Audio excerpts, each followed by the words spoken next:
Previously in the anime, Zagan saved Neffy from Barbatos but accidentally started the summoning circle and summoned a demon, but that demon bowed to Zagan because he had Archdemon's crest, so he ordered it to go back. It was really confusing why a demon bowed to him, but first he wanted to propose his love to Neffy, but he got so shy that he said she belongs to him. It sounded like he thinks of her as a tool. But Neffy still loved it, so while they got things worked out, Chastile got it hard. She tried to persuade the bishop that Zagan is innocent, but he didn't listen, and because of it she was kicked out of the Knight Order for siding with a sorcerer Zagan. Then, Chastile gave her holy sword to the bishop, along with her title and authority, but the bishop told Chastile to stay patient and her punishment would be reduced in time because the holy sword picked their users, so church can't think of kicking out a chosen one. But right now the most cruel sacred sword user named Raphael is on his way here after hearing about Chastile, and him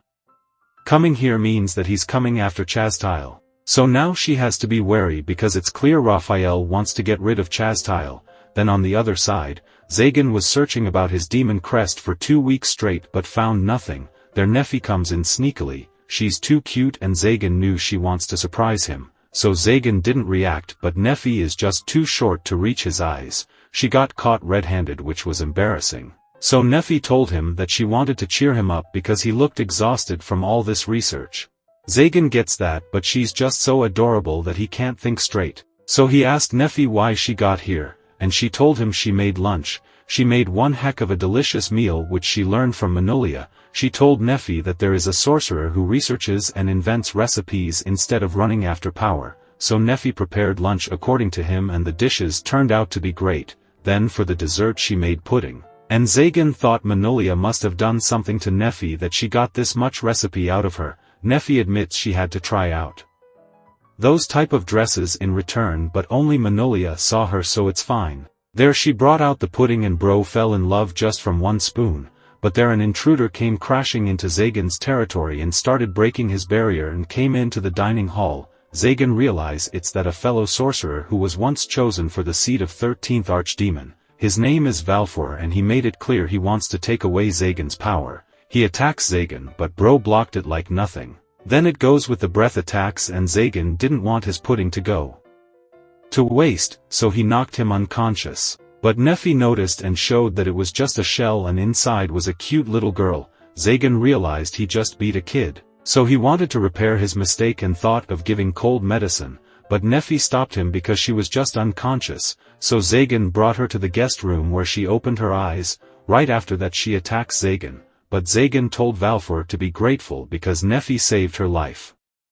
Valfor couldn't understand why Zagan let her live, so Zagan said Neffy saved her life, so he doesn't want to kill her either, not like he could kill a child anyway. So Zagan asked why she targets him, and Valfor she wants to become powerful. And Zagan is the archdemon with the title of Sorcerer Slayer, so if she used her natural power she might have had the chance. Zagan got it that she's a dragon, and there the way she was behaving was just like Zagan. He also behaved like this when he used to get caught while stealing food. Still he gets the beating, so he wanted to punish Valfor for attacking him. Valfor thought that's it for her life. But Zagan gave her punishment to help Neffy in housework. Valfor was thrown off and asked Zagan he's not going to eat her. She said this because legend has it that bathing in dragon blood gives you immorality, and eating their flesh gives you unlimited mana, and that must be why Valfor always hides herself. So Zagan cleared it up, he doesn't want his mouth to go sour from her taste, and hearing this she got even sadder.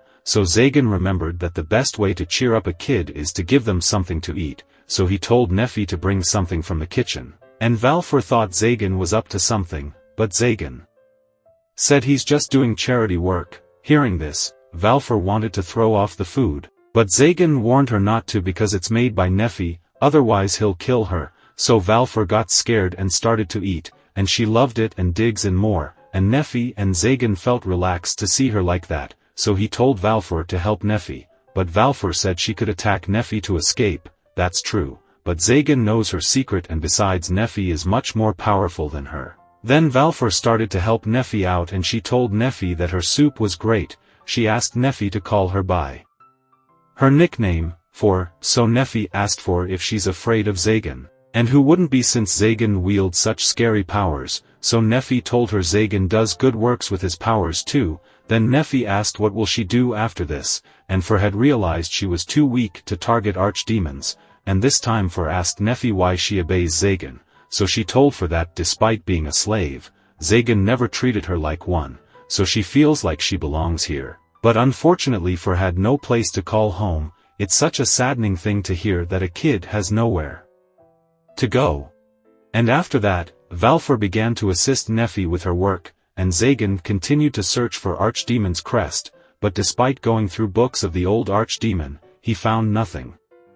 Then Valfor came to call him out for dinner, and Zagan was on his way. Valfor says she could attack him if shows his back like this, but Zagan says he said this thing to his attacker once, bring it on anytime. Then they sat around for dinner and there Zagan decided to take Valfor to the castle of Archdemon, but Valfor couldn't understand why he would do that. She could steal all the knowledge of Archdemon. And not to mention Zagan lets her in on his library where she could find his secret to his powers, so why wouldn't he force her to obey him? So Zagan told Valfor that she's just a kid right now so she should act like that and be carefree like normal kids.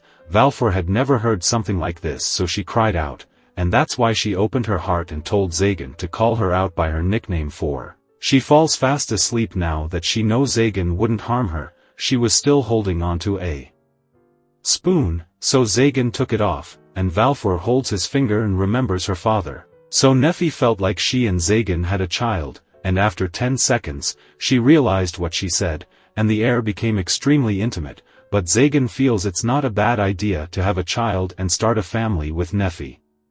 And now that's where episode 7 ends, but if you have missed the previous episodes of this anime, I have made a playlist where you could watch them, playlist link in description. Please watch the previous episodes to understand the story. Until then, take care.